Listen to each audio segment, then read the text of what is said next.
ونعوذ بالله من شرور أنفسنا ومن سيئات أعمالنا. من يهده الله فلا مضل له فلا هادي له، وأشهد أن لا إله إلا الله وحده لا شريك له، وأشهد أن محمدا عبده ورسوله.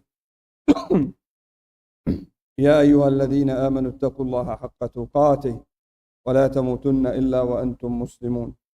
يا أيها الناس اتقوا ربكم الذي خلقكم من نفس واحدة وخلق منها زوجها وبث منهما رجالا كثيرا ونساء، واتقوا الله الذي تساءلون به والأرحام إن الله كان عليكم رقيبا.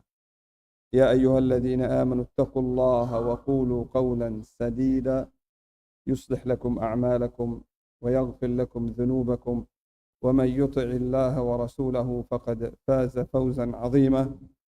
أما بعد، فإن خير الكلام كلام الله، وأحسن الهدي هدي محمد صلى الله عليه وسلم، وشر الأمور محدثاتها، وكل محدثة بدعة، وكل بدعة ضلالة، وكل ضلالة في النار. ها هي الأيام تمر ثم تمر ثم تمر، ثم نأتي مرة أخرى إلى هذا المسجد المبارك، مسجد البركة، كي نلتقي مع أحبابنا في هذه الليلة المباركة التي أسأل الله فتحها ونصرها ونورها. نتذاكر وإياكم شيئا من ميراث رسول الله صلى الله عليه وسلم. وهذا الميراث بهذه أو بهذا العنوان الذي اختاروه الأخوة، وهو الأسرة السعيدة في ضوء سنة النبي صلى الله عليه وسلم، أمر مهم لكل مسلم، لأن الله عز وجل شرع الزواج ابتداء لتكون أسرة ويخرج منها نشء يوحدون الله.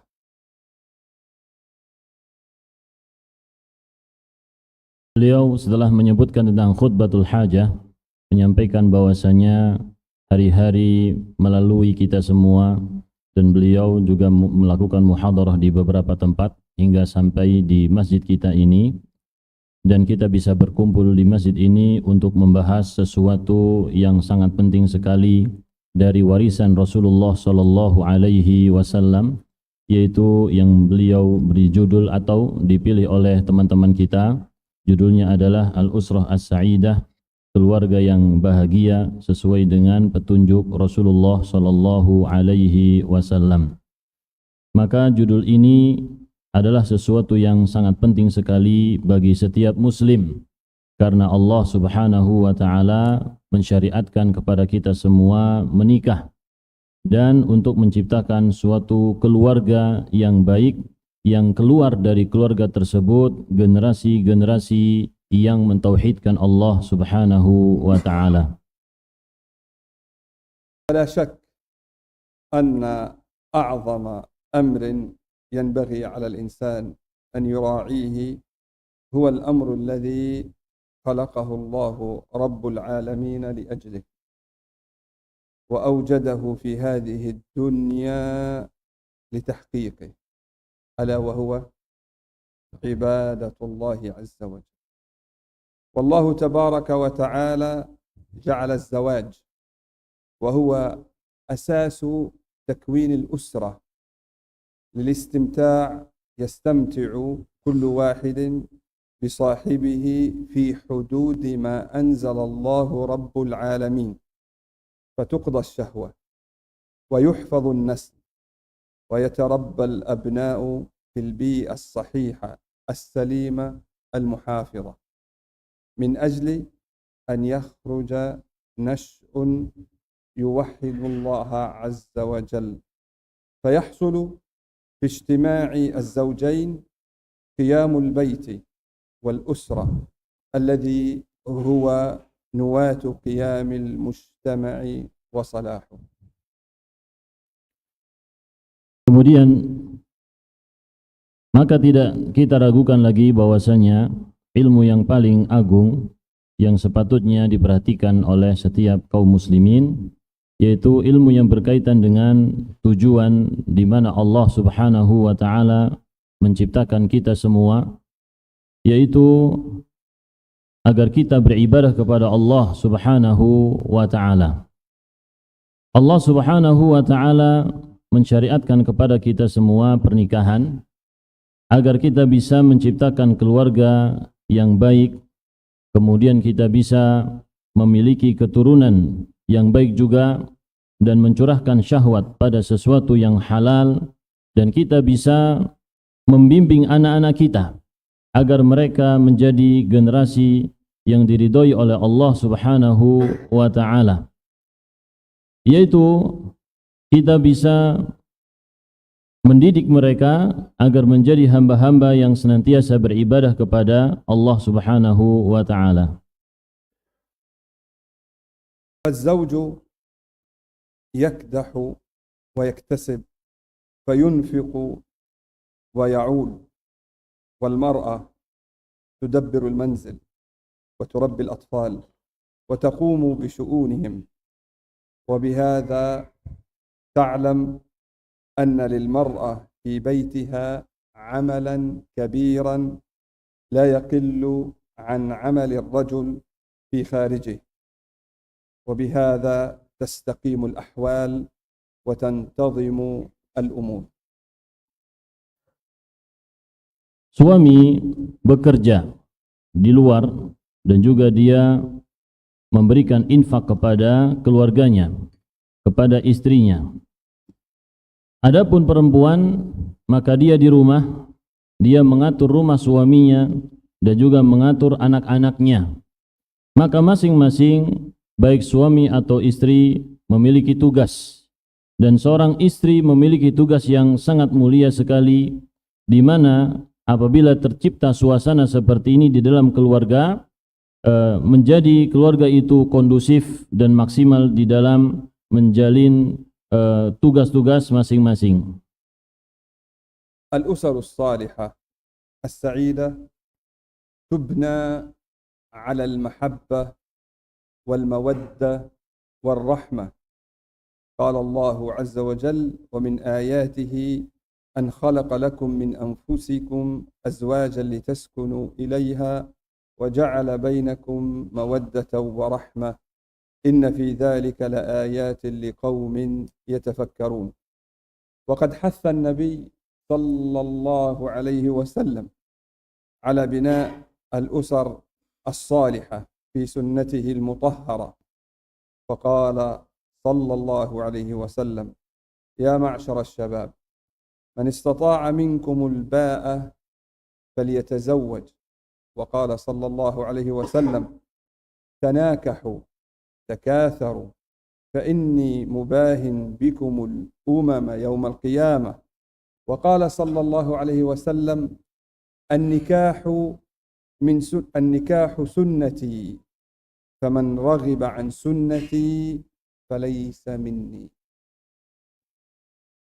Keluarga yang baik yang terbangun di atas rasa cinta, kasih sayang, sebagaimana disebutkan oleh Allah Subhanahu wa taala di dalam Al-Qur'anul Karim, yaitu wa min ayatihi an khalaqalakum min azwajikum, di antara tanda-tanda kekuasaan Allah Subhanahu wa taala, yaitu Allah menciptakan pasangan-pasangan untuk kalian agar kalian merasa tenang kepadanya, dan Allah Subhanahu wa taala menjadikan di antara kalian rasa cinta dan juga rahmah. Demikian juga Nabi sallallahu alaihi wasallam menganjurkan bagi kita semua untuk membangun rumah tangga yang salihah.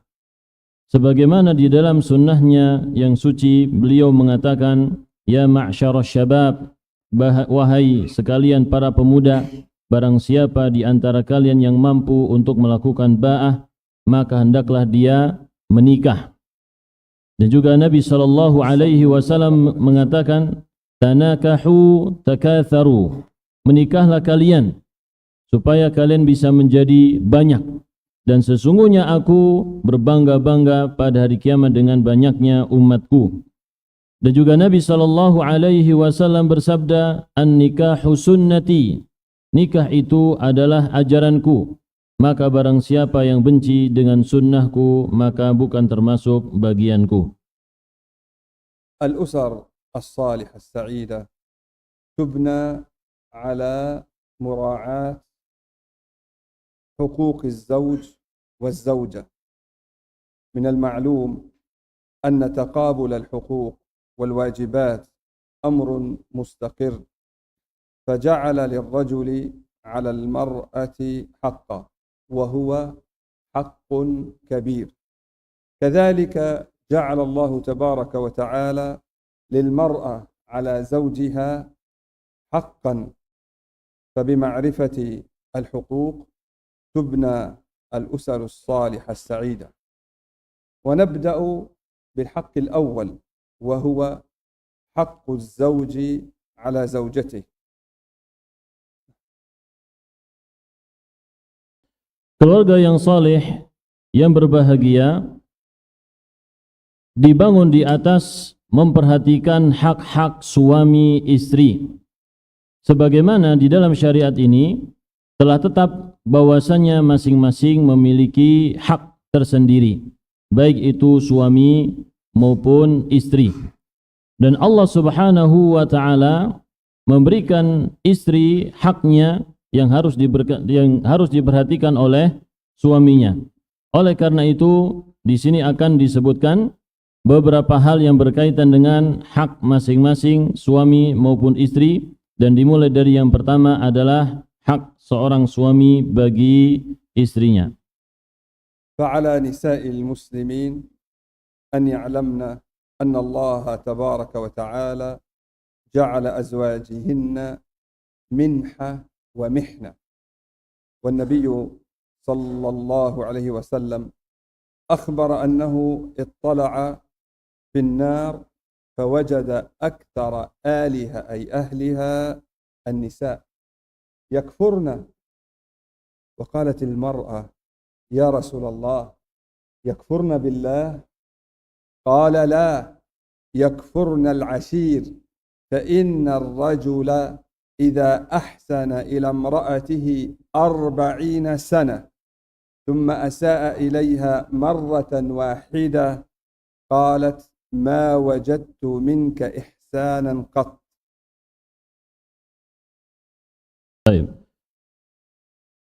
Yang pertama, hendaklah wanita muslimah memperhatikan bahwasanya suami adalah pemberian dari Allah Subhanahu wa taala yang sangat berharga. Allah Subhanahu wa taala memberitahukan kepada Nabi Muhammad sallallahu alaihi wasallam bahwasanya pada suatu hari beliau melihat ke dalam neraka, dan beliau melihat di dalamnya banyak dari penghuni neraka tersebut adalah kalangan dari wanita. Ada seorang yang bertanya, kenapa wahai Rasulullah? Beliau pun mengatakan, yakfurnal ashir, yaitu mengingkari kebaikan suaminya. Sesungguhnya apabila ada seorang suami di antara kalian, dia melakukan kebaikan selama 40 tahun, kemudian dia melakukan kesalahan satu kali saja, dia akan mengatakan, sungguh kamu tidak pernah memberikan kebaikan sedikit pun selama ini kepadaku. ومعاذ رضي الله تعالى عنه لما ذهب إلى اليمن وعاد أراد أن يسجد للنبي صلى الله عليه وسلم، فقال له النبي صلى الله عليه وسلم ما هذا يا معاذ؟ فأخبر معاذ رضي الله تعالى عنه أنه رأى أقواما يسجدون لبطارقتهم وأنت أحق وأولى، فبين النبي صلى الله عليه وسلم أن السجود لا يكون إلا لله، وقال ولو كنت آمرا أحدا أن يسجد لأحد لأمرت المرأة أن تسجد لزوجها لعظم حقه عليها. Dan Mu'adz radhiyallahu anhu ketika datang ke kota Madinah dari negeri Yaman, beliau mendatangi Nabi sallallahu alaihi wasallam.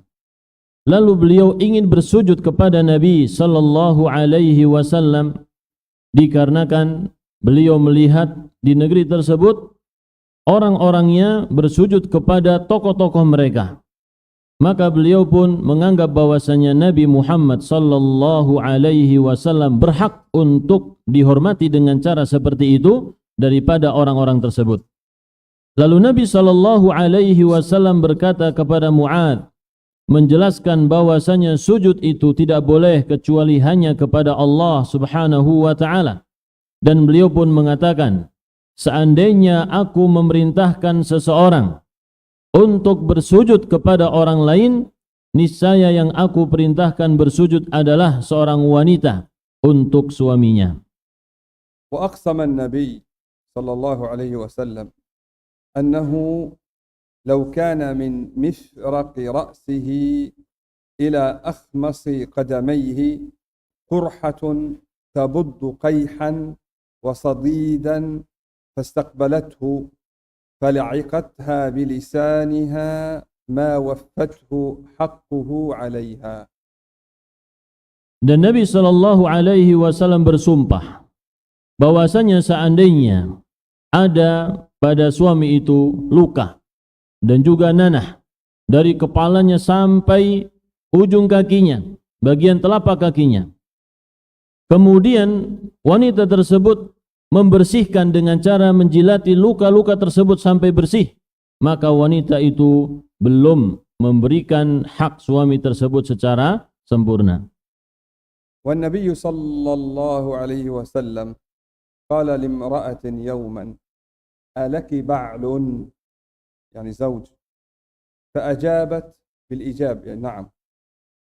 فقال انظري كيف أنت له فإنما هو جنتك أو نارك إلى غير ذلك مما بينه رسول الله صلى الله عليه وسلم من حق الرجل على امرأته. والرسول صلى الله عليه وسلم علق دخول المرأة الجنة على رضا زوجها عنها، فيقول النبي صلى الله عليه وسلم إذا صلت المرأة خمسها وحصنت فرجها وأطاعت بعلها دخلت من أي أبواب الجنة شاءت. Dan Nabi sallallahu alaihi wasallam pernah berkata kepada seorang wanita pada suatu ketika, apakah kamu punya suami? Wanita itu pun mengatakan, iya, aku punya suami. Lalu beliau mengatakan kepada wanita itu, perhatikanlah kedudukan suamimu, bagaimana engkau memperlakukannya. Sesungguhnya suami itu adalah surgamu atau nerakamu. Dan begitu banyak hadis Nabi sallallahu alaihi wasallam yang menjelaskan akan hubungan suami istri atau hak suami yang menunjukkan akan pentingnya hal tersebut. Dan juga Nabi Muhammad sallallahu alaihi wasallam menggantungkan masuknya surga bagi seorang wanita, yaitu dengan ridha dari suaminya. Sebagaimana Nabi Muhammad sallallahu alaihi wasallam bersabda, apabila seorang wanita itu salat 5 waktu, puasa di bulan Ramadan, menjaga kemaluan dan taat kepada suaminya, maka akan dikatakan kepadanya, silahkan masuk ke dalam surga melalui pintu mana saja yang engkau kehendaki. فعلى المرأة أن تطيع زوجها فيما يأمرها به في حدود استطاعتها، لأن الله تبارك وتعالى فضل الرجال على النساء وجعل القوامة للرجال على المرأة، ولذلك المرأة لا يحل لها أن تصوم وزوجها شاهد، يعني حاضر غير مسافر، إلا بإذنه غير رمضان إلا الفرض، ولا تأذن في بيته لأحد إلا بإذنه وإذا دعا الرجل امرأته إلى فراشه فلم تأته فبات غضبانا عليها لعنتها الملائكة حتى تصبح وفي رواية لعنتها الملائكة حتى يرضى عنها والنبي صلى الله عليه وسلم يقول لا تؤذي امرأة زوجها في الدنيا إلا قالت زوجته من الحور العين لا تؤذيه قاتلك الله فإنما هو دخيل يوشك أن يفارقك إلينا. Maka wajib bagi seorang wanita untuk mentaati suaminya, yaitu sepanjang kemampuannya dengan penuh usahanya. Allah Subhanahu wa ta'ala telah melebihkan orang laki-laki di atas perempuan. Allah Subhanahu wa ta'ala menjadikan laki-laki sebagai qawam, yaitu orang yang memperhatikan kemaslahatan istri dan juga keluarganya. Seorang wanita dilarang oleh Nabi Muhammad sallallahu alaihi wasallam untuk berpuasa, yaitu puasa sunnah, kecuali dengan izin suami, kecuali apabila puasa tersebut adalah puasa Ramadan, puasa wajib. Dan juga tidak boleh seorang wanita itu memberikan izin kepada seseorang untuk masuk ke dalam rumah suaminya, kecuali apabila suami tersebut mengizinkannya. Dan juga apabila seorang suami mengajak istrinya untuk berhubungan, untuk keranjang, tapi kemudian istrinya tersebut enggan untuk menurutinya, lalu di malam itu suami tersebut marah, maka para malaikat itu melaknatnya di malam tersebut sampai datang waktu pagi, atau dalam riwayat lain yaitu sampai suaminya ridha kepadanya. Dan juga Nabi Muhammad sallallahu alaihi wasallam mengatakan bahwasanya tidaklah seorang wanita di dunia ini menyakiti suaminya melainkan istrinya yang ada di surga dari kalangan bidadari itu akan mengatakan, jangan sakiti dia, jangan sakiti dia, sesungguhnya dia akan kembali kepada kami, dia hanya mampir kepada kalian dan dia akan kembali kepada kami. الآن أنتم أخذتم ما الذي لكم والآن سوف تسمعون ما الذي عليكم. Tadi kita telah mendengarkan yaitu tentang hak orang laki-laki, yaitu hak kita semua. Nah, sekarang giliran kita mendengarkan sesuatu yang wajib kita perhatikan sebagai seorang suami kepada istri-istri kita. ففي مقابل هذا الحق العظيم للرجل على أهله واجب أيضا وهو واجب عظيم. يقول الرسول صلى الله عليه وسلم خيركم خيركم لأهله وأنا خيركم لأهلي. فالله رب العالمين خلق لنا في هذه الدنيا أزواجا لنسكن إليها وجعل المودة والرحمة دوحة، يعني بستان دوحة نستظل بها. وقد أخرج مسلم في صحيحه عن عبد الله بن عمرو رضي الله عنهما قال قال رسول الله صلى الله عليه وسلم الدنيا متاع وخير متاعها المرأة الصالحة.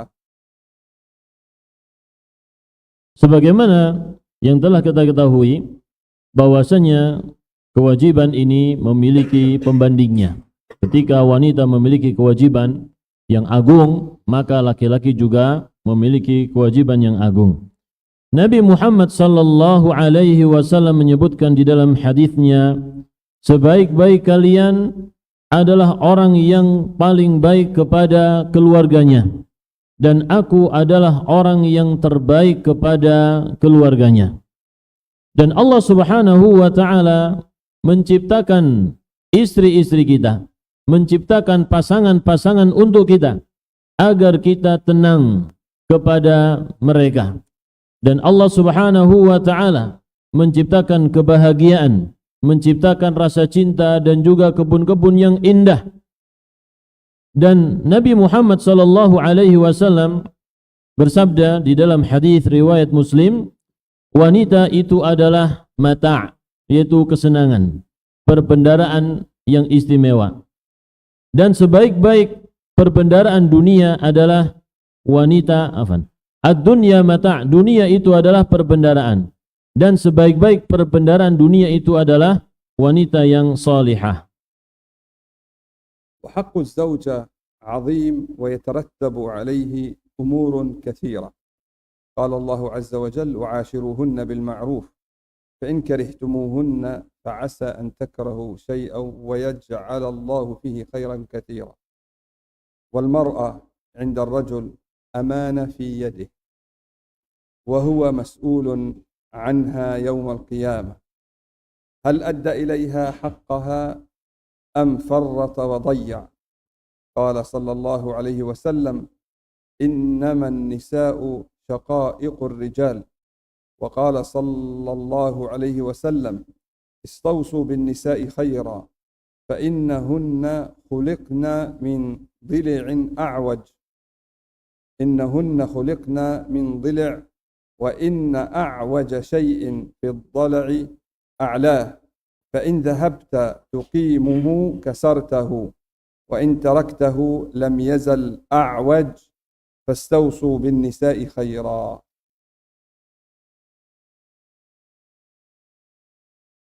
Hak seorang istri sangatlah besar dan mempengaruhi berbagai macam hal yang sangat banyak sekali, yaitu di antaranya adalah kita wajib bermuasyarah atau bermuamalah kepada istri-istri kita dengan cara yang baik, sebagaimana Allah Subhanahu wa taala berfirman, gaulilah istri-istrimu dengan cara yang ma'ruf.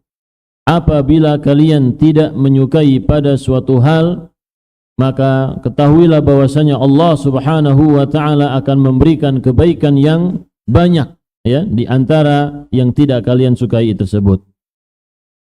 Dan yang kita ketahui bahwasanya perempuan adalah amanah yang kita nanti ditanya oleh Allah Subhanahu wa taala tentang amanah tersebut. Apakah kita telah menunaikan amanah ini ataukah kita itu menyia-nyiakannya?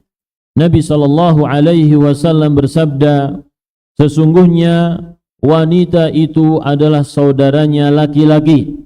Sebagaimana orang laki-laki memiliki hak, maka para wanita juga memiliki hak. Dan juga Nabi Muhammad sallallahu alaihi wasallam berpesan kepada kita agar berbuat baik kepada para wanita, karena dia adalah amanah dari Allah Subhanahu wa taala.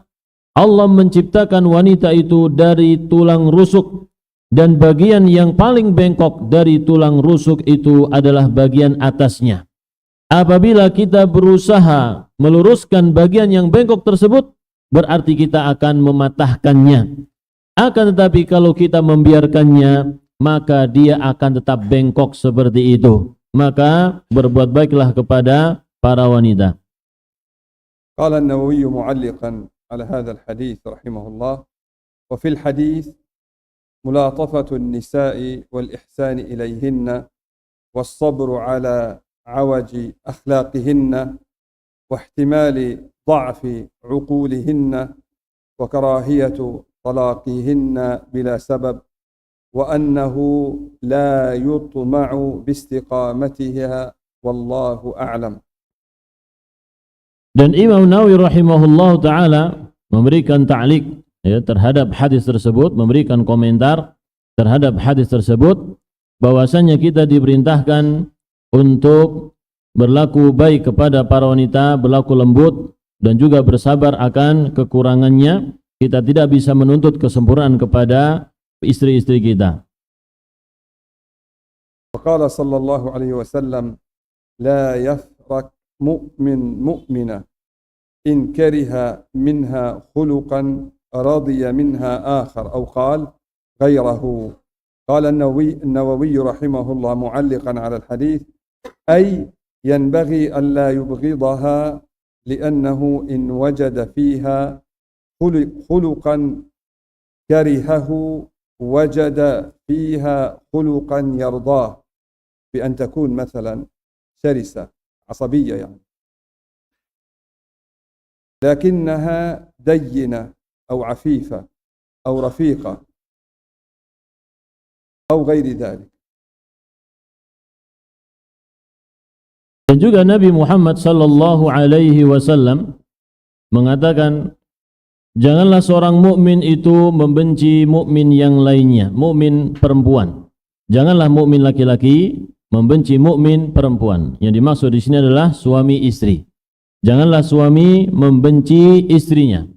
Apabila dia tidak suka dengan satu akhlak, maka dia bisa meridho dengan akhlak yang lainnya. Imam Nawawi rahimahullahu ta'ala memberikan komentar kepada hadis tersebut, bahwasanya sepatutnya bagi kita semua untuk tidak membenci istri-istri kita, di mana di antara akhlak-akhlak istri kita itu ada yang baik, ada juga yang tidak baik, maka kita bisa ridha dengan akhlak yang baik. Dicontohkan bahwasanya seorang wanita misalkan kurang baik atau lisannya yang kurang baik, akan tetapi dari sisi yang lain dia adalah wanita yang taat beribadah kepada Allah Subhanahu wa taala dan juga melakukan kebaikan-kebaikan yang lainnya. Wa min huquqil mar'a 'ala zawjiha i'ta'uha huquqaha wa 'adamu bakhsiha.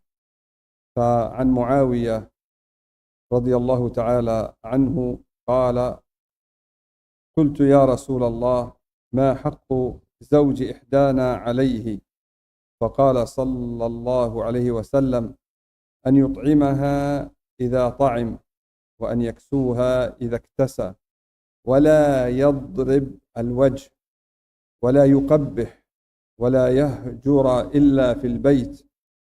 وقوله صلى الله عليه وسلم ولا يقبح يعني لا يقول لها قبحك الله.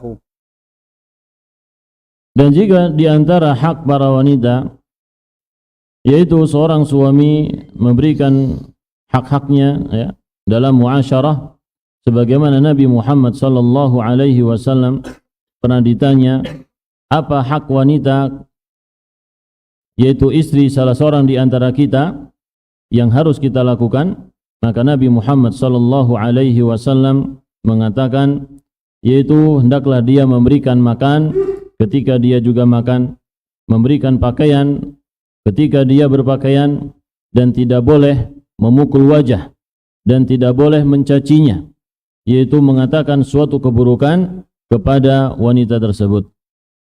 وبعض الناس يأخذه الكرم والسخاء مع الأصدقاء والرفقاء وينسى حق الزوجة مع أن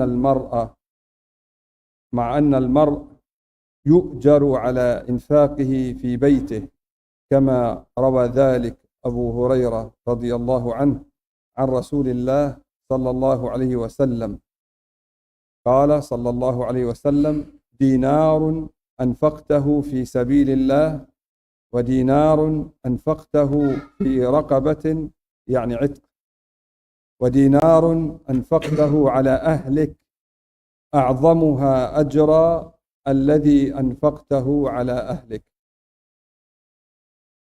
Dan sebagian orang itu sangat mulia, yaitu dermawan kepada teman-temannya, tidak berhitungan ketika memberikan sesuatu kepada teman-temannya.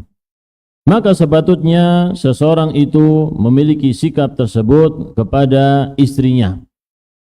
Apabila dia memberikan dermawannya kepada istri, tentu dia akan mendapatkan pahala yang lebih besar dari Allah Subhanahu wa taala.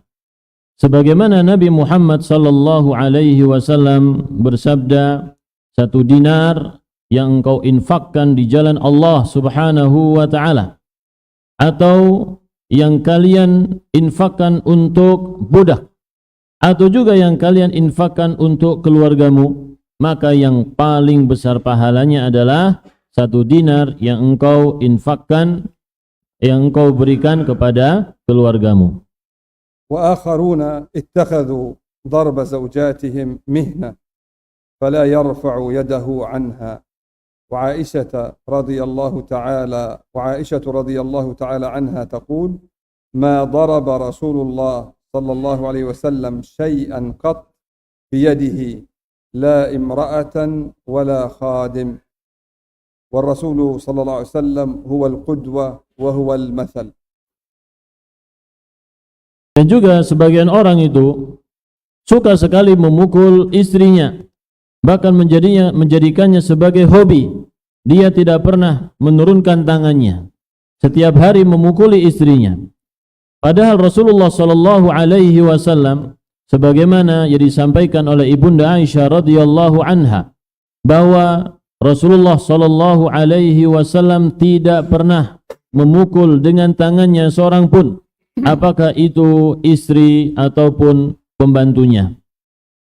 وآخرون من الرجال اتخذوا الهجر عذرا واتخذوه طريقا لأي سبب حتى وإن كان تافها، وربما هجر المسكين شهورا لا يكلمها ولا يؤنسها، وقد تكون غريبة عن أهلها، أو شابة صغيرة يخشى على عقلها من الوحدة والتفرد والوحشة، فهؤلاء في جانب وسنة رسول الله صلى الله عليه وسلم في جانب آخر.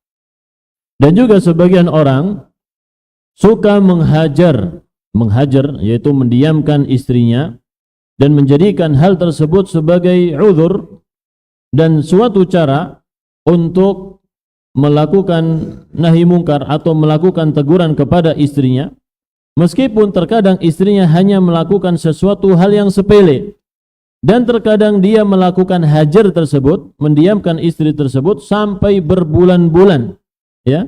Dan ini adalah sesuatu yang keliru, jamaah. ومن حقوقها تعليمها العلم الشرعي وما تحتاج إليه من أمور العبادات وحثها على ذلك. قال تعالى: واذكرن ما يتلى في بيوتكن من آيات الله والحكمة إن الله كان لطيفا خبيرا. قالت أم المؤمنين أمنا عائشة رضي الله عنها وعن أبيها: نعم النساء نساء الأنصار لم يمنعهن الحياء أن يتفقهن في الدين. Dan juga di antara hak seorang istri kepada suaminya adalah hendaklah suaminya itu mengajarkan dia ilmu syar'i, perkara-perkara ibadah yang dibutuhkan oleh istrinya tersebut. Sebagaimana Allah Subhanahu wa taala berfirman di dalam surat Al-Ahzab, dan bacakanlah apa yang dibacakan dan ingatlah apa yang dibacakan di rumah kalian dari ayat-ayat Allah Subhanahu wa taala dan juga hikmah, yaitu sunnah Nabi sallallahu alaihi wasallam. Dan Ummul Mukminin Aisyah radhiyallahu anha mengatakan bahwasanya sebaik-baik wanita adalah wanita Ansar, karena mereka tidak terhalangi oleh rasa malu untuk mempelajari ilmu agama Allah Subhanahu wa taala. Kita adzan dulu, nanti kita lanjutkan langsung, nanti qomatnya kita nunggu bel.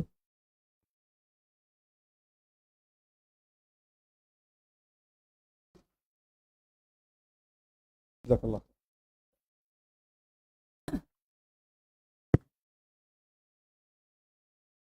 Allahu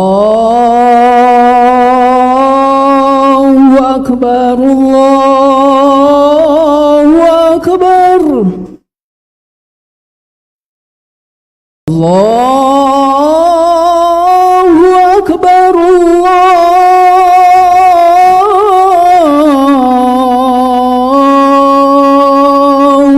Akbar.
أن يتابع تعليمه القرآن الكريم والسنة المطهرة لزوجته بنفسه، ويشجعها ويعينها على الطاعة والعبادة.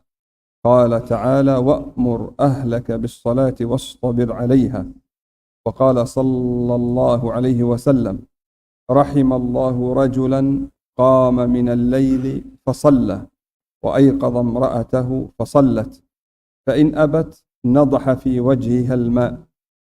ونضح أن تغمس، النضح أن تغمس الأصابع في الماء ثم تنضح هذا الماء في الوجه، ليس أن تأخذ هكذا ماء، ولكن الرش الخفيف. لا تأتي بالماء فتجعله على رأسها سكبا. ورحم الله امرأة قامت من الليل وصلت وأيقظت زوجها فصلى، فإن أبى نضحت في وجهه الماء. وفيه أي في هذا الحديث الألفة والمودة، وفيه الحرص، وفيها أيضا الأداء الحسن.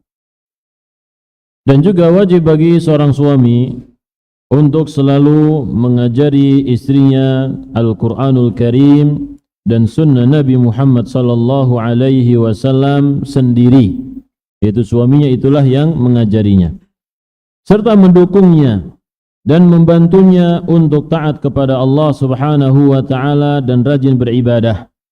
Sebagaimana Allah subhanahu wa ta'ala berfirman, wa'mur ahlaka bis salah, dan perintahkan keluargamu untuk mengerjakan salat, dan bersabarlah atas mengerjakan salat tersebut.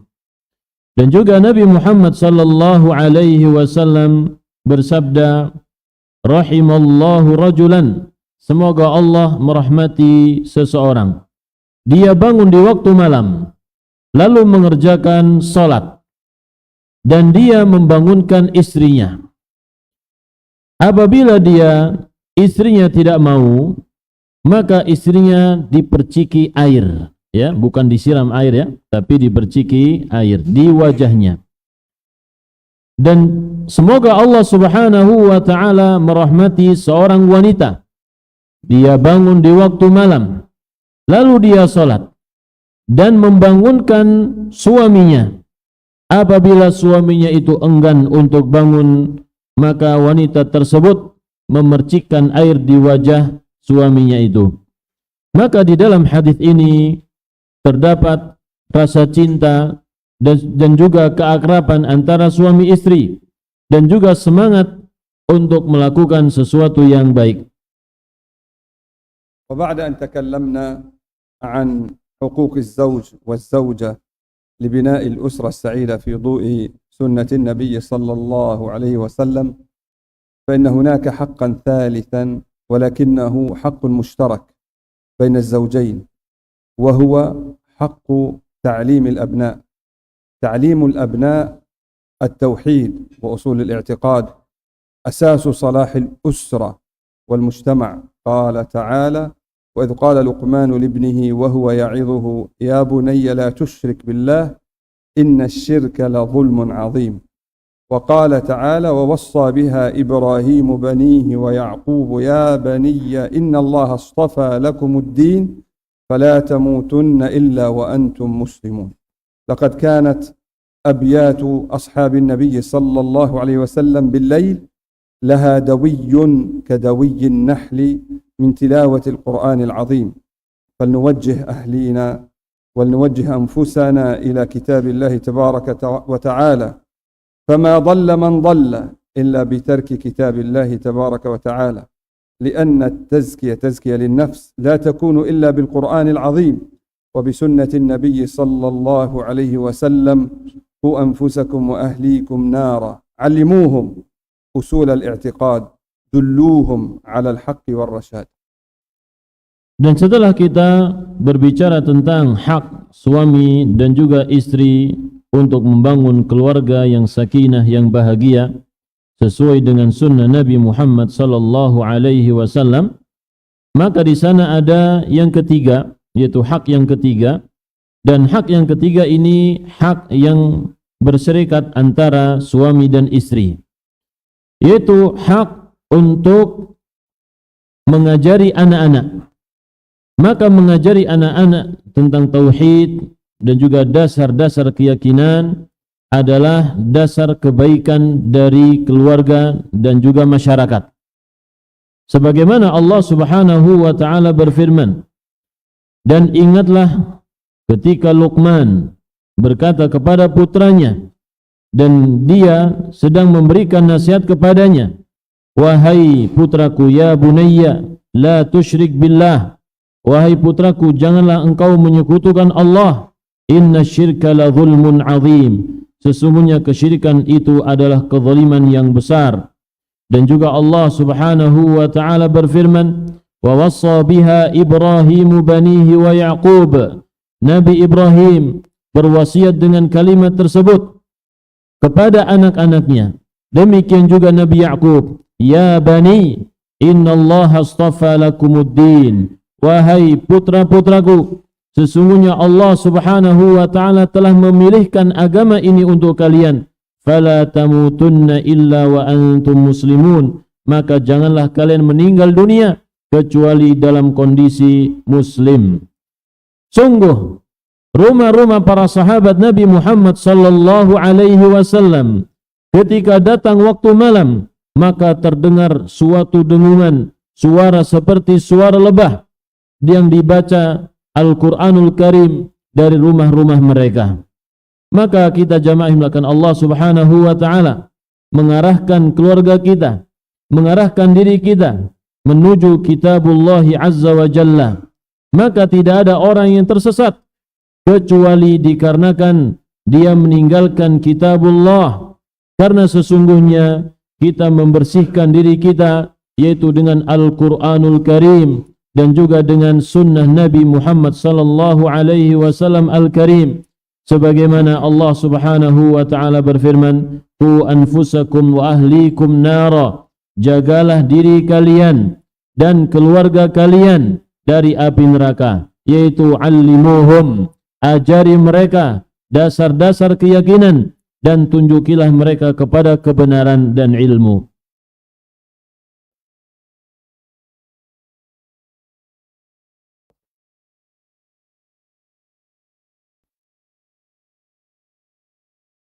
علموهم أن ينذروا لله عز وجل إن نذروا. علموهم أن لا يذبحوا إلا لله، وأن لا يتوكلوا إلا على الله، أن لا يحبوا إلا في الله، وأن لا يبغضوا إلا في الله. علموهم أسماء الله وصفاته. لا تدع ولدك تتلقفه الجماعات الضالة والفرق المنحرفة، فما وقيته النار وأسأت وتعديت وظلمت ولم ترع فيه أمانة الله. علموهم دين الله، ودين الله لا فرقة فيه، وإنما هو قيام على منهج النبوة الذي جاء به رسول الله صلى الله عليه وسلم. اتقوا الله تبارك وتعالى في أنفسكم وفي أهليكم فإنما هي أمانة. Oleh karena itu jamaah dimulakan Allah Subhanahu wa taala, kita harus mengajari anak-anak kita tentang tauhid, bahwasanya bernazar itu hanya untuk Allah Subhanahu wa taala apabila mereka ingin bernazar.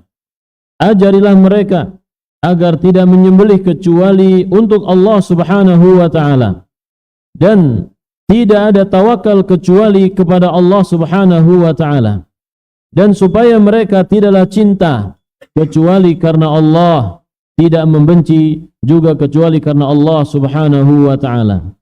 Ajarilah mereka tentang nama-nama Allah dan juga sifat-sifatnya. Janganlah engkau biarkan anak-anakmu mengikuti kelompok-kelompok yang sesat dan juga kelompok-kelompok yang menyimpang. Maka kita wajib menjaga mereka dari api neraka. Fama waqaitahu an-nar, maka apabila anda tidak menjaganya dari neraka dan anda berbuat buruk dan anda melakukan kezaliman dan anda tidak memperhatikan amanah Allah Subhanahu wa taala, ajarilah dia agama Allah, dan agama Allah tidak ada perpecahan di dalamnya. Sesungguhnya dia berdiri di atas jalan nubuwah jalan Nabi Muhammad sallallahu alaihi wasallam. Bertakwalah kepada Allah Subhanahu wa taala pada diri kalian dan pada keluarga kalian, sesungguhnya itu semua adalah amanah dari Allah Subhanahu wa taala. Kita salat sebentar, kemudian kita lanjutkan setelah salat Isya.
Badiahnya insyaallah kita lakukan setelah muhadarah usai.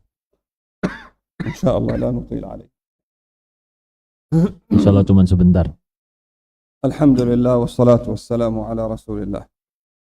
ومن الوسائل المفيدة للحياة السعيدة في ضوء سنة النبي صلى الله عليه وسلم الإكثار من ذكر الله، فمن أكبر الأسباب لانشراح الصدر والطمأنينة الإكثار من ذكر الله، فإن لذلك تأثيرا عجيبا في انشراح الصدر والطمأنينة وزوال همه وغمه. قال تعالى: ألا بذكر الله تطمئن القلوب. فلذكر الله أثر عظيم في حصول هذا المطلوب. هذا المطلوب إذا الإنسان أخلص لله عز وجل يجد في نفسه تأثيرا عجيبا ولما يرجوه العبد من ثوابه وأجره.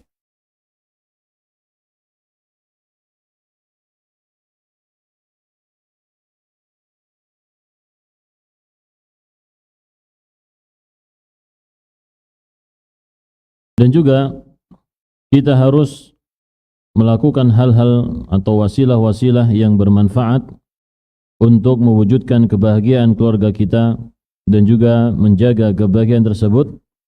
Dan di antara wasilah-wasilah yang bermanfaat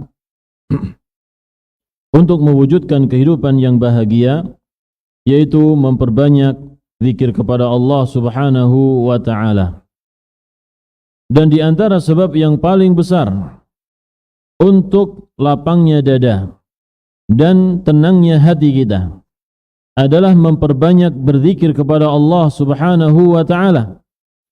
Sesungguhnya di dalam berzikir kepada Allah memiliki pengaruh yang sangat baik untuk melapangkan dada kita dan memberikan ketenangan kepada hati kita, menghilangkan kesedihan dan juga kegundahan darinya. Sebagaimana Allah Subhanahu wa ta'ala berfirman, ala bidzikrillahi tatma'innul qulub. Ketahuilah bahwa dengan berzikir kepada Allah hati kita akan menjadi tenang. Oleh karena itu kita mengetahui bahwasanya berzikir kepada Allah Subhanahu wa ta'ala memiliki pengaruh yang sangat besar untuk mendapatkan apa yang kita cari ini secara khusus, dan juga mendapatkan apa yang kita harapkan dari pahala Allah Subhanahu wa ta'ala.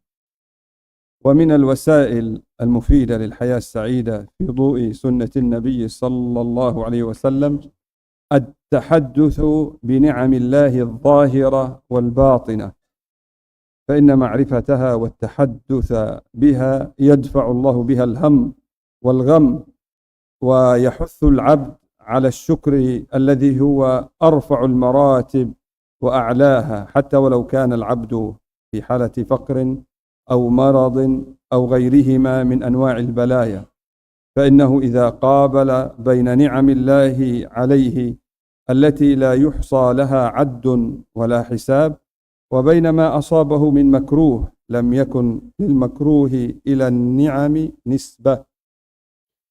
Dan juga di antara wasilah yang bermanfaat untuk mewujudkan kehidupan yang bahagia sebagaimana dicontohkan oleh Nabi SAW adalah berbicara, menceritakan tentang nikmat-nikmat Allah Subhanahu wa ta'ala yang nampak maupun yang tidak nampak, yaitu kita membicarakan nikmat-nikmat Allah Subhanahu wa ta'ala. Sesungguhnya mengetahui nikmat Allah dan berbicara tentang nikmat Allah Subhanahu wa ta'ala bisa menyebabkan Allah Subhanahu wa ta'ala menolak kesedihan dan kegundahan dari hati kita. Dan Allah Subhanahu wa ta'ala menganjurkan seorang hamba untuk bersyukur kepada Allah Subhanahu wa ta'ala, di mana syukur ini adalah derajat yang paling tinggi, sampai-sampai seandainya seorang hamba itu dalam kondisi fakir atau kondisi sakit atau kondisi sedang diuji oleh Allah Subhanahu wa ta'ala, maka dia diperintahkan untuk bersyukur kepada Allah Subhanahu wa ta'ala. Sesungguhnya apabila kita membandingkan antara nikmat Allah Subhanahu wa taala yang tidak terhitung ini dengan apa yang kita ditimpakan padanya, yaitu dari berbagai macam makruh, yaitu hal-hal yang kita benci, maka sesungguhnya hal-hal yang buruk ini tidak bisa dibandingkan sekecil apapun dengan nikmat-nikmat yang besar yang telah Allah Subhanahu wa taala berikan kepada kita. وأيضا التوكل من أعظم وسائل الحفاظ على أفراد الأسرة من الأمراض العصبية التي تسمى اليوم النفسية. قال العلامة السعدي رحمه الله: ومن أعظم العلاجات لأمراض القلب العصبية بل وأيضا للأمراض البدنية قوة القلب وعدم انزعاجه وانفعاله للأوهام والخيالات التي تجلبها الأفكار السيئة. Dan juga di antara wasilah yang bermanfaat adalah bertawakal kepada Allah Subhanahu wa taala, dan dia termasuk sarana yang paling besar untuk menjaga individu pada sebuah keluarga dari penyakit-penyakit jiwa, di mana Syekh Allamah As-Sa'di rahimahullahu taala menyebutkan bahwa dan di antara bentuk pengobatan yang paling agung, yang paling besar untuk mengobati hati, untuk mengobati penyakit-penyakit jiwa, bahkan juga untuk penyakit-penyakit badan adalah quwwatul qalbi, kekuatan hati, dan tidak boleh panik ya, atau terlalu cepat untuk bereaksi terhadap sesuatu yang pikiran-pikiran buruk ya, atau yang kita sebut dengan overthinking, atau juga hayalan-hayalan yang tidak berguna yang bisa mendatangkan pikiran-pikiran yang buruk. متى اعتمد القلب على الله وتوكل عليه ولم يستسلم للأوهام ولا ملكته الخيالات السيئة ووثق بالله وطمع في فضله اندفعت عنه بذلك الهموم والغموم وزالت عنه كثير من الأسقام البدنية والقلبية وحصل للقلب من القوة والانشراح والسرور ما لا يمكن التعبير عنه. قال الله تعالى: ومن يتوكل على الله فهو حسبه، أي كافيه جميع ما يهمه من أمر دينه ودنياه.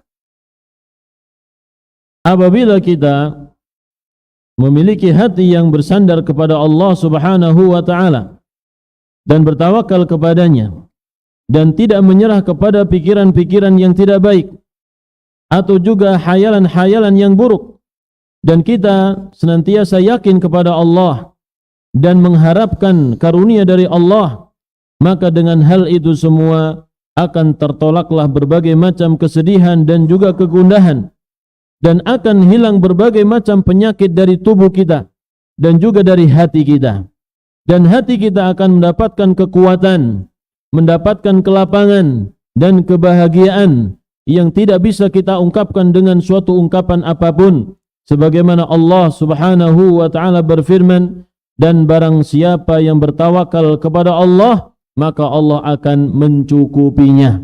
Ini adalah kalimat yang singkat yang bermakna Allah akan mencukupi segala sesuatu dari apa yang menjadikan dia sedih, atau dia akan dicukupi oleh Allah Subhanahu wa taala apa yang dia butuhkan dari perkara dunia dan juga perkara agamanya. فالمتوكل على الله قوي القلب لا تؤثر فيه الأوهام ولا تزعجه الحوادث لعلمه أن ذلك من ضعف النفس ومن الخوار والخوف الذي لا حقيقة له، ويعلم مع ذلك أن الله قد تكفل لمن توكل عليه بالكفاية التامة فيثق بالله ويطمئن لوعده فيزول همه وقلقه ويتبدل عسره يسرا وترحه فرحا وخوفه أمنا. Kemudian beliau melanjutkan tentang pentingnya bertawakal kepada Allah Subhanahu wa taala. Maka orang yang bertawakal kepada Allah adalah orang yang hatinya kuat, tidak terpengaruh dengan pikiran-pikiran buruk, dan juga tidak panik terhadap kejadian-kejadian yang menimpanya. Dan dia mengetahui bahwasanya apabila dia lemah ketika menghadapi musibah, itu termasuk kelemahan jiwanya dan juga ketakutan yang tidak ada hakikatnya. Dan dia mengetahui bahwasanya itu semua adalah dari Allah Subhanahu wa taala. Allah telah menjamin bagi orang yang bertawakal kepadanya akan diberikan kecukupan yang sempurna. Maka yakinlah kepada Allah Subhanahu wa taala dan tenangkanlah hati kita untuk meyakini janji-janjinya. Niscaya akan hilang kesedihan, kegundahan, kegalauan dari hati kita, dan kesusahan itu akan berganti menjadi kemudahan. Kemudian kesusahan kita akan menjadi kesenangan dan rasa takut menjadi keamanan. وختاما نختم إن شاء الله. وختاما إن البيوت الملتزمة في الأرض بتوحيد الله واتباع رسوله صلى الله عليه وسلم كأنها من روضات الجنات. وأما البيوت التي تتخطى حدود الشرع ولا تلتزم بأحكامه ولا تتبع سنن رسول الله صلى الله عليه وسلم فهذه أوكار الشيطان تكثر فيها النزاعات وتدب فيها الخلافات، والذي يعصم من هذا كله هو طاعة رب الأرض والسماوات وطاعة رسول الله صلى الله عليه وسلم. Kemudian sebagai penutup, beliau menyebutkan bahwasanya rumah-rumah yang senantiasa berpegang teguh di atas muka bumi ini dengan tauhidullah dan mengikuti sunnah Rasulullah sallallahu alaihi wasallam, rumah tersebut bagaikan taman-taman surga. Adapun rumah di mana di dalamnya melanggar syariat Allah Subhanahu wa taala dan tidak berpegang teguh dengan hukum-hukumnya dan tidak mengikuti sunnah Rasulnya sallallahu alaihi wasallam, maka sesungguhnya ini adalah rumah yang dipenuhi dengan godaan syaitan. Terjadi banyak sekali pertentangan di dalamnya, yaitu permusuhan di dalamnya, dan orang yang berpegang teguh dengan ketaatan kepada Allah Subhanahu wa taala dan Rasulnya, itulah orang yang diberikan kebahagiaan.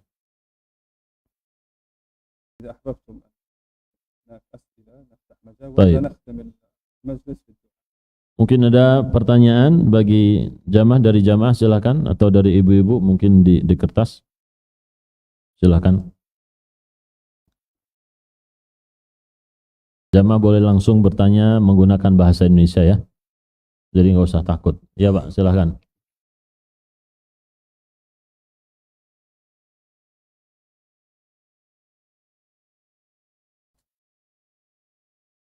Izin bertanya Ustaz, bagaimana hukum wanita bekerja di luar rumah? Assalamualaikum.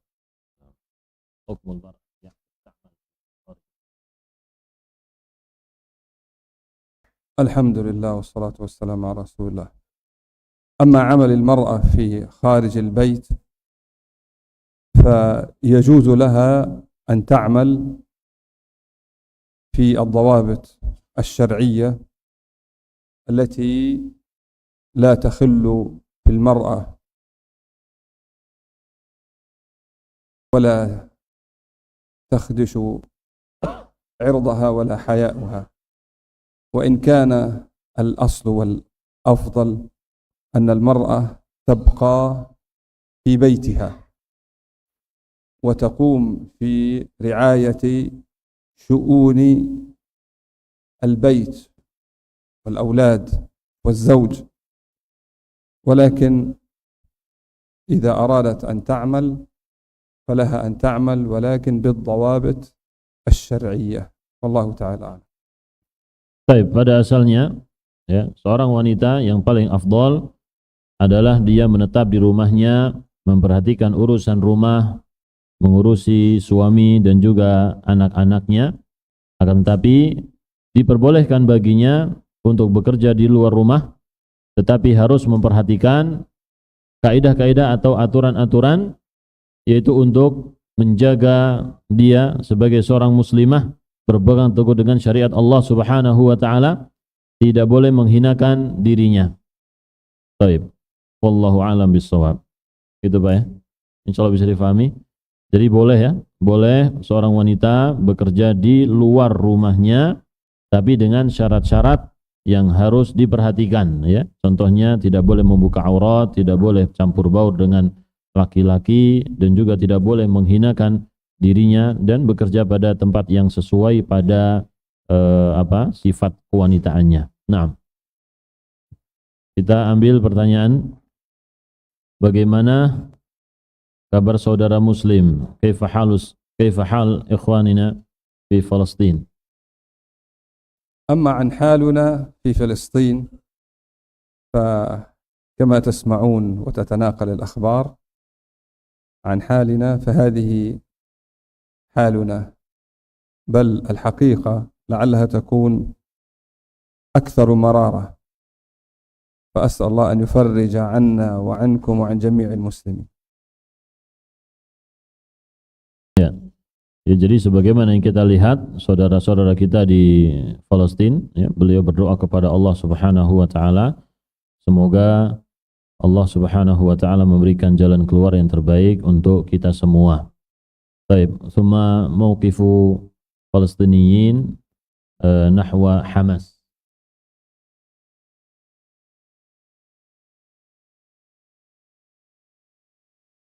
Hum ma'hum. الآن الأوضاع في فلسطين لا ينظر إليها لجماعة أو فرقة، بل ينظر إلى البلاء الذي نزل،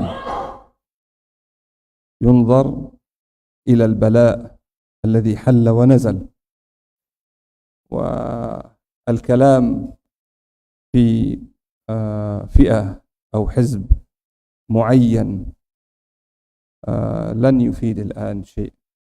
الآن لابد على الجميع أن يدعو الله عز وجل أن يفرج عن أهل فلسطين ما هم فيه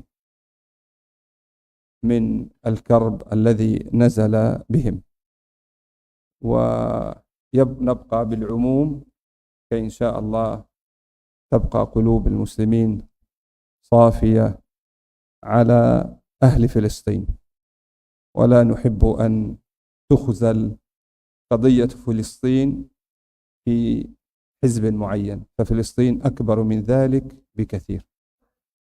Jadi kondisi Palestina sekarang ini, kita tidak perlu memperhatikan tentang kelompok-kelompok, karena kita menghadapi sesuatu yang lebih besar lagi, yaitu di mana ujian ya dari musuh yang sangat besar menimpa orang-orang Palestina. Oleh karena itu yang paling penting yang kita lakukan adalah berdoa kepada Allah Subhanahu wa taala agar Allah Subhanahu wa taala memberikan jalan keluar kepada mereka semua, karena inilah yang paling mereka butuhkan. Adapun berbicara tentang kelompok-kelompok tersebut, maka kita harus menjaga terutama lisan kita agar hati kita senantiasa bersih ya. Apalagi kita tidak tahu jamaah ya, kita banyak tidak tahu, oleh karena itu kita banyak-banyak doakan saja kepada Allah Subhanahu wa taala untuk mereka semua. Baik. Kaifa idza kana az-zawju yatlubu az-zawjah li ta'mal li tusa'id al-usrah, hal yajuz liz-zawj? يجوز أن يطلب منها ولكن لا على سبيل الوجوب. طيب. لا يكون عمل المرأة واجب في حقها من أجل أن تعول البيت، أما الواجب يكون للرجل، يعني لا يجوز له أن يفرض عليها فرضا، ولكن إن أحبت أن تعمل وتساعده فلها ذلك. الله تعالى أعلم. Baik, bolehkah seorang suami meminta supaya istrinya bekerja untuk bisa membantu keluarga? Beliau mengatakan boleh, ya, hanya sekedar membantu jamaah, tapi ini bukan suatu kewajiban. Jadi tidak boleh mengeksploitasi istri untuk bekerja. Karena pada dasarnya yang wajib bekerja itu adalah seorang suami, dialah yang memberikan nafkah kepada keluarganya. Tapi kalau seorang istri tersebut mau melakukannya dengan sukarela maka tidak mengapa. هذا في قول الله عز وجل الرجال قوامون على النساء بما فضل الله بعضهم على بعض وبما أنفقوا من أموالهم. فالأصل أن الرجل هو الذي ينفق على البيت للمرأة. Ini sebagaimana dalam firman Allah Subhanahu wa taala, laki-laki adalah pemimpin bagi perempuan, ya. Qawwam yaitu orang yang memperhatikan kemaslahatan keluarganya. Dikarenakan para laki-laki ini diberikan kelebihan oleh Allah Subhanahu wa taala, dan juga dikarenakan mereka yang bertugas untuk memberikan pembiayaan keluarga dari harta mereka. Oleh karena itu, kewajiban memberikan nafkah ini adalah bagi suami. Oleh karena itu mereka lah yang bekerja, bukan istri. Baik, thumma laki arba'. Panjang sekali pertanyaannya jemaah. Apa kewajiban seorang istri kedua terhadap anak-anak suaminya dari istri pertama? Baik. Ma wajibatu az-zawjati tsaniyah nahwa abna min. Ini istri pertama yang sudah meninggal atau belum ini ya pertanyaannya, enggak tahu nih. Min az-zawjatil ula. Abna min zawjatil ula. Hal hunaka wajibat عليها؟ لا، ليس هناك واجبات عليها. لا، ليس هناك واجب أن تخدمهم وأن ترعاهم. هذا ليس على الوجوب عليها، وخاصة إن كانت هناك الزوجة الأولى موجودة. حتى ولو لم تكن موجودة ليس واجبا عليها خدمة هؤلاء الأولاد، ولكن من باب حسن المعاشرة ومن باب الحفاظ على الأسرة لابد لها أن ترعى شؤون أولاد زوجها، وهذا يكون فيه وسيلة للمحافظة على الأسرة السعيدة. Tidak wajib ya, tidak wajib bagi istri kedua untuk merawat, memperhatikan anak-anak dari istri pertama, entah itu istri pertamanya masih ada atau sudah tidak ada. Akan tetapi termasuk yang dianjurkan bagi istri yang kedua tersebut, karena ini akan mewujudkan keluarga yang bahagia dan juga menjaga anak-anak tersebut, dan termasuk bagian dari muasyarah bil ma'ruf, yaitu berbuat baik, bergaul dengan kebaikan, dan juga termasuk bagian tolong menolong dalam melakukan kebaikan. Wallahu a'lam bishawab. Bolehkah istri meminta khulu'? Hal yajuzu li zaujati talabat al-khulu'? Dikarenakan tidak ingin berlarut dalam dalam dosa. Li'annaha takhafu dzam minaz zauj. Alasan khulu'nya, suami lebih mementingkan orang tua. Li'anna zauj yamilu ila walidayhi wa ikhwatihi wa yuqassir fi riayati zaujatihi wa la ya'dilu fi nafaqah hatta tadlubu zaujatu al-amal liyasudda hajah. Naam. Alhamdulillah wassalatu wassalamu ala Rasulullah. الشارع الحكيم ذم ونهى عن أن تخلع المرأة زوجها ولم يحرمه. يعني المرأة الأصل الابتعاد عن الخلع، ولعلنا نقول وآخر العلاج الكي وأنهى أمتي عن الكي، يعني أن الخلع يكون في آخر مراتب محاولة الإصلاح. والله عز وجل جعل ترتيب في موضوع العلاج، وتحاول المرأة أن تصلح وأن تصبر، فإن لم تستطع الصبر ووصل الحال عندها أنها لعلها تفتن في دينها، فلها أن تخلع نفسها، ولكن كما قلت ابتداء الأصل أن تصبر، حتى ولو ذكرت ما ذكرت قبل قليل من الأمور هذه تصبر عليها، والله تعالى أعلم. Baik. Jadi dalam syariat Allah Subhanahu wa taala, seorang wanita ini dianjurkan untuk menjauhkan diri dari khulu', meskipun bukanlah sesuatu yang haram, apalagi dia tertimpa sesuatu yang disebutkan seperti ini, akan tetapi sangat dianjurkan baginya untuk bersabar, ya. Dianjurkan baginya untuk bersabar. Itu ringkasan dari, saya ulang pertanyaannya tadi belum mana baca ya, Afan. Saya ulang jamaah. Bolehkah istri meminta khulu' dikarenakan tidak ingin berlarut-larut dalam dosa kepada suami? Alasannya yaitu suami lebih mementingkan orang tua dan juga saudaranya, dan kurang menjaga perhatian kepada istri dan tidak adil dalam nafkahnya, sehingga istri harus bekerja untuk menutupi biaya rumah tangga. Sedangkan kepada orang tua memberikan banyak harta sampai orang tuanya itu bisa mengumpulkan perhiasan. Apakah istri seperti ini? Oh, ada ziyadah. Hal mithli hadhihi zawjah tadkhulu fi kufranil 'ishrah? المرأة التي تدخل أو تكون في الذم الذي جاء في الحديث هي المرأة التي تكون مع الزوج ويحسن إليها، ثم إن أتى أمر عابر تقول لم أرى خير منك قط، ولكن إن كانت حياتها كلها في مرارة وصعوبة فهذه لا تدخل. ولكن نحن لما ذكرنا التشديد على موضوع الخلع، لأن النبي صلى الله عليه وسلم حذر من ذلك، فقال صلى الله عليه وسلم المختلعات هن المنافقات. المختلعات صحيح هناك يجوز للمرأة أن تخلع زوجها، ولكن إذا كان الأمر يعني فقط أن كل مرأة أرادت مشكلة مع الزوج تذهب وتخلع زوجها، فهذه المرأة تدخل في حديث رسول الله صلى الله عليه وسلم المختلعات هن المنافقات.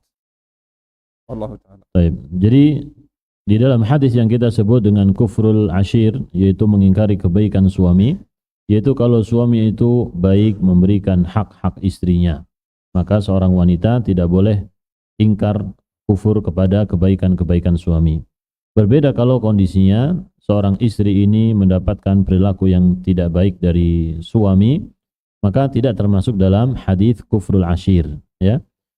Dan pada asalnya Nabi SAW melarang seorang wanita minta khulu'. Di dalam hadis beliau mengatakan wanita-wanita yang minta khulu' adalah wanita-wanita yang munafik, ya. Oleh karena itu seorang wanita diperintahkan untuk bersabar ketika dia menghadapi sesuatu yang tidak baik. Yang dimaksud dengan wanita yang minta khulu' di sini adalah sedikit-sedikit minta khulu', ya. Terjadi sesuatu yang sepele minta khulu', ya. Tapi kalau dia sudah merana setiap hari misalkan disiksa oleh suaminya, ya, maka yang seperti ini tidak termasuk dalam hadis tersebut, ya, tidak termasuk dalam ancaman Nabi Muhammad sallallahu alaihi wasallam. Barakatan. Baik, pertanyaannya, seberapa besar hak istri untuk meminta atau diajak ngobrol oleh suaminya? Karena qadarullah suaminya jika diajak ngobrol kebanyakan alasannya pusing. Padahal yang ingin diobrolkan bukan masalah keuangan, kadang masalah anak-anak, masalah istri, masalah rumah tangga, dan lain-lain. Tapi sepertinya suaminya ini enggan ngobrol, padahal istri hanya ibu rumah tangga saja. Hunaka az-zawjah tabqa fil bait wa la ta'mal fil kharij, yahtaju ila muhadatha ma'a az-zawj. ya, laisa 'anil nafaqah, innama turidu an tatahaddath anil abna wa kadzalika 'anil buyut, walakin ahyanan az-zawj hadha yaqul ana suda' hakadha, ay wa huwa yas'am an sima'i ma tahaddathat az-zawjah. ما هو السؤال؟ السؤال هو مدى حق الزوجة تطلب من الزوج ليسمع ماذا حديثها. الأصل في الزوجة وخاصة الزوجة التي تكون في البيت وترعى شؤون البيت، عندما يأتي الزوج تجعل له البيت سكنا وأمنا وطمأنينة، لأن الرجل في طول نهاره يكابد في الحياة، وإذا دخل البيت أراد أن يكون هناك نوع من الراحة. فإن كان ولا بد بأن تتكلم معه في الوقت المناسب، فإن طلب منها عدم الكلام وكذا وكذا تبتعد ولا إلا لا سمح الله إذا كان أمرا خطيرا لا بد أن يطرح. أما فقط تتكلم تريد أن تشكو على الأولاد وكذا، هذا الأصل المرأة لا تفعله، بل ترحم الرجل لأنه في نهاره كله يكابد الحياة خارج البيت، فالبيت الأصل أن يكون راحة للرجل. وأما المشاكل الأولاد وغير الأولاد تتحين الوقت المناسب فتتكلم معه، والله تعالى. Baik, seorang wanita yang berada di rumah, dia berusaha menyediakan untuk suaminya suasana yang tenang, sehingga ketika dia datang pulang dari kerja, dia merasa nyaman di rumah tersebut dan tidak disibukkan langsung dengan keluhan-keluhan yang dihadapi oleh istri. Akan tetapi apabila seorang istri ingin berbicara tentang sesuatu yang penting, tentang anaknya dan juga yang lainnya, hendaklah seorang istri ini mencari waktu-waktu yang tepat di mana seorang suami siap untuk mendengarkannya. Walakin soal yabdu min az-zawj annahu yas'am la yuridu as-sam'. Kayf? Az-zawj hada la yuridu as-sam' min az-zawj min az-zawjah. يعني أحيانا ولكن أقول إذا كان هذا دأب المرأة دائما تشكو فحق للزوج أن يرفض، ولكن إن كان أمرا عابرا فلا بد للزوج أن يفتح مجال ويوسع صدره كي يستمع إلى المرأة. طيب. Jadi kalau memang itu sesuatu keluhan-keluhan ya, dan itu sering disampaikan oleh istri, maka boleh seorang suami itu menolak keluhan-keluhan tersebut ya, dengan mengatakan nanti saja atau ucapan-ucapan yang lain. Akan tapi kalau memang ini sesuatu yang penting untuk dibicarakan, maka hendaklah seorang suami itu berlapang dada, memberikan kesempatan kepada istrinya untuk berbicara. Karena apalagi ibu rumah tangga jamaah ya, yang mungkin bosan dengan pekerjaan rumahnya, maka seorang suami ini menjadi pendengar setia bagi istrinya ya, yang mungkin memecah kebosanan istri tersebut. Nah, baqiya wahid. Saya punya teman yang suaminya berhenti bekerja dan menjadi ojek online. Anda nggak tahu di Palestina ada ojek online apa enggak ya?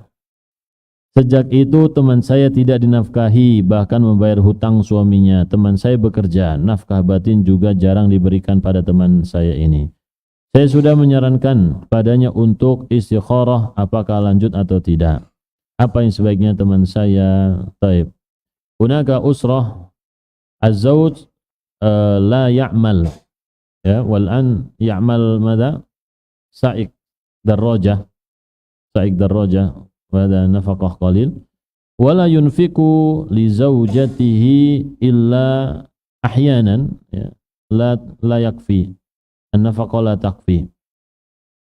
Thumma yahuthu ala ukhtiha hadha li tastakhir hal tuwasil al-alaqah ma'a zawjiha am tatlubul khulu'? Ma huwa al-ahsan? الإشكال في موضوع النفقة في عصرنا هذا التوسع،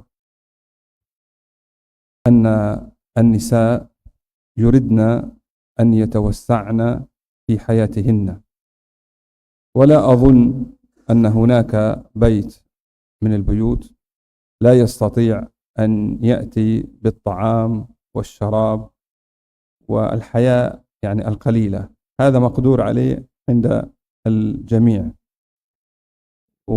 والفقر، فقر الرجل لا يعيبه إلا إن لم يكن يستطع أن يأتي في طعام اليوم، ولكن اليوم النظرة عند الناس تريد أن تتوسع ومصروف كبير، فلذلك يسد هذا الباب ويقال للنساء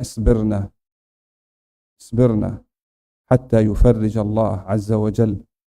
فأذكر قصة واحدة من سيرة الأنبياء على فضل الصبر على الفقر، وهي قصة إبراهيم عليه السلام لما وضع إسماعيل وهاجر في مكة، ثم بعدما كبر إسماعيل كان يزورهم إبراهيم، يأتي من فلسطين إلى مكة يزور ولده، وإسماعيل قد تزوج، فدخل على بيت إسماعيل فطرق الباب فسأل عن إسماعيل، ففتح الباب الزوجة فسأل عن إسماعيل عليه السلام، فقالت أنه خرج يعني يأتي بالرزق، فقال كيف حالكم، كيف الأوضاع، كيف تعيشون؟ فقالت نحن نعيش بفقر، ونحن حياتنا صعبة، ونحن لا نستطيع أن نصبر على كذا وكذا، وشكت الحياة. فإبراهيم عليه السلام قال لها سلمي على إسماعيل وقولي له أن يغير عتبة بيته، أن يغير عتبة بيته. ثم خرج، ولما جاء إسماعيل قال أتانا أحد؟ قال نعم، جاءنا رجل كبير، فقال هذا أبي، هل قال لك شيء؟ قالت نعم، قال طلب مني أن أقول لك غير عتبة بيتك، قال هذا أبي وطلب مني أن أطلقك، فطلقها. ثم بعد فترة جاء أيضا إبراهيم عليه السلام يفقد على أبنائه على إسماعيل، كالمرة الأولى دخل فاستأذن ففتح الباب فخرجت له امرأة جديدة، الزوجة الجديدة لإسماعيل، فقال أين إسماعيل؟ قالت خرج، كيف حالكم؟ قالت في أحسن حال وفي أطيب أوقاتنا، ومدحت المعيشة، والمعيشة هي ما تغير على إسماعيل شيء، حياته هي. فقال سلمي على إسماعيل وقولي له ثبت عتبة بيت. هل تستطيع أن تلخصها في؟ Nah. Jadi kondisi masyarakat sekarang ya kurang lebih kondisinya untuk keperluan bahan makan pokok insya Allah terpenuhi. Akan tapi gaya hidup berbeda, yaitu orang-orang ingin kehidupannya ingin lebih luas, lebih naik tingkatan. Inilah yang menjadikan seseorang banyak memiliki permasalahan di dalam rumah tangga. Oleh karena itu seorang istri harus dianjurkan untuk bersabar, dan kefakiran seorang laki-laki atau kefakiran seorang suami tidaklah menjadikan dia tercela, jamaah, selama itu bukan kemalasan dari dirinya. Oleh karena itu diceritakan oleh beliau kisah tentang Nabi Ibrahim ketika menjenguk anaknya dari Palestina menuju Mekah, dan beliau sampai di rumah Nabi Ismail, mengetuk pintu, yang membukakan adalah seorang wanita. Kemudian bertanya, mana Ismail? Dia sedang bekerja. Ya, bagaimana kehidupanmu? Kami kehidupannya susah, sulit, ya, kami fakir. Kemudian Nabi Ibrahim menyampaikan kepada istri Nabi Ismail supaya Nabi Ismail mengganti palang pintu rumahnya. Kemudian datanglah Nabi Ismail dan merasakan aura, ya, dari abahnya dan bertanya, apakah ada seseorang yang datang tadi? Ada orang tua. Kemudian Nabi Ismail mengatakan, itu adalah bapakku. Ada disampaikan, iya, tadi dia menyampaikan supaya engkau mengganti palang pintumu. Itu adalah bapakku dan beliau memerintahkan aku supaya menceraikanmu. Silahkan engkau pulang ke keluargamu. Kemudian Nabi Ismail pun menikah dengan wanita yang lain. Nabi Ibrahim datang untuk kedua kalinya. Kemudian Nabi Ibrahim mengetuk pintu rumah yang sama, ya, dalam kondisi rumah yang sama, ya, kondisinya artinya nafkahnya sama, tetapi wanitanya berbeda. Ketika wanita tersebut ditanya bagaimana kehidupanmu, maka dia pun menunjukkan kebahagiaan. Kami dalam kondisi baik, kami dalam kondisi kami makan daging dan lain sebagainya, karena zaman itu makanan adalah daging. Kemudian Nabi Ibrahim pun mengatakan, menyampaikan untuk disampaikan kepada Nabi Ismail, jagalah palang pintumu. Nabi Ismail pun datang, kemudian bertemu dengan istrinya, ya, dan mengatakan tadi ada orang tua yang datang dan mengatakan jagalah palang pintumu, ya. Artinya jagalah istrimu, jangan ceraikan dia. Dari sini kita mengetahui bahwasanya keluarga bahagia atau tidak bahagia juga tergantung pada gaya hidup seseorang, rasa syukurnya kepada Allah Subhanahu wa taala dan sabar akan kondisi suaminya. Zakara huna hatta madza hatta balagha mustawa, yani az-zawjah tasuddu duyun zawjiha. Al-mar'ah tasuddu duyun zawjiha. حتى ولو تعينه. نعم. هناك زوجة ابن مسعود كانت تنفق عليه من مال زكاة. Baik, jadi di sini disebutkan sampai seorang istri itu membayar hutang suaminya, ya. Maka beliau mengatakan meskipun demikian dianjurkan bagi seorang istri untuk membantu suaminya, ya. Jadi ketika dia sukses, mungkin suaminya sukses, suaminya berusaha memberikan nafkah untuk istrinya.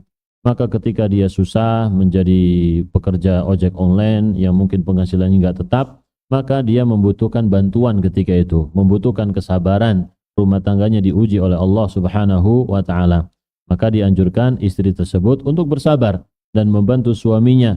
Seandainya suaminya ini memiliki hutang, maka dianjurkan juga untuk menutupinya, sebagaimana yang dilakukan oleh istri dari Abdullah ibn Mas'udin radhiyallahu anhu, ya. Istrinya berinfak kepada Ibnu Mas'ud, ya, istrinya pengrajin, ya, mendapatkan harta dari kerajinan tersebut, kemudian bertanya kepada Nabi sallallahu alaihi wasallam untuk berinfak, maka berinfak yang paling bagus kepada suaminya yang paling membutuhkan. Baik, wallahu a'lam bishawab. نختم إن شاء الله هذا اللقاء بما كان يختم به النبي صلى الله عليه وسلم مجالسه مع أصحابه كما في الحديث قال قل ما كان رسول الله صلى الله عليه وسلم يقوم من مجلسه إلا دعا بهذه الكلمات أنا أدعو إن شاء الله وهم يؤمنون. Baik, jadi beliau akan berdoa, antum diminta untuk mengaminkan. اللهم اقسم لنا من خشيتك ما تحول به بيننا وبين معاصيك ومن العمل ما تبلغنا به جنتك ومن اليقين ما تهون به علينا مصائب الدنيا ومتعنا اللهم بأسماعنا وأبصارنا وقواتنا ما أحييتنا واجعله الوارث منا واجعل ثأرنا على من ظلمنا ولا تجعل الدنيا أكبر همنا ولا مبلغ علمنا ولا تسلط علينا من لا يرحمنا وصلى الله وسلم على نبينا محمد جزاكم الله خير. Baik, terima kasih kepada seluruh jamaah untuk hadir pada kesempatan malam hari ini. dan acara kita tutup ya. Alhamdulillahirabbil alamin. Assalamualaikum warahmatullahi wabarakatuh.